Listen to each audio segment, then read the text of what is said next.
ఇప్పుడు రామ్ చరణ్ విషయం మాట్లాడేస్తే రామ్ చరణ్ ఇవాళ కడపకి వెళ్ళాడు దర్గాకి.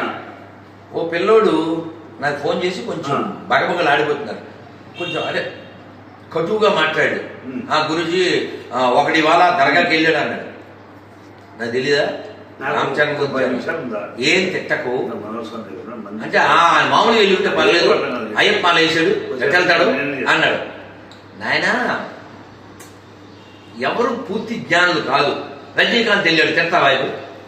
ఎడ్యుకేట్ చెయ్యి, కాకపోతే రామచరణ్ దగ్గరికి వెళ్ళి కూర్చుందాం. రామచరణ్ ముందు కూర్చోబెడతా. రామచరణ్ మిగిలిన వాళ్ళతో పొడిస్తే భక్తుడు. ఆయన శివాలయానికి వెళ్ళి శుభ్రం చేస్తాడు. తెలంగాణలో శివాలయానికి వెళ్ళి వాళ్ళ పాపకి లలితలో క్లీన్ కారా పెట్టాడు. అలాగే ఈ త్రిబులార్ ప్రమోషన్ దేనికోసం విదేశాలు వెళ్ళినప్పుడు రాములు అని క్యారీ చేశాడు. సో అందుకని నువ్వు అలా వెంటనే కంగారు పడి రామ్ చరణ్ ఆడు వీడు అనకు. తీసుకోకూడదు. ఇప్పుడు వాళ్ళు సినిమా ఫీల్డ్ లో ఉన్నారు, పబ్లిక్ లో ఉన్నారు, ఎవరో పిలిచారు వెళ్ళాడు. మనం కూర్చోబెడదాం, మాట్లాడదాం. మన వాళ్ళతో మనమే పోట్లాడితే ఎలా?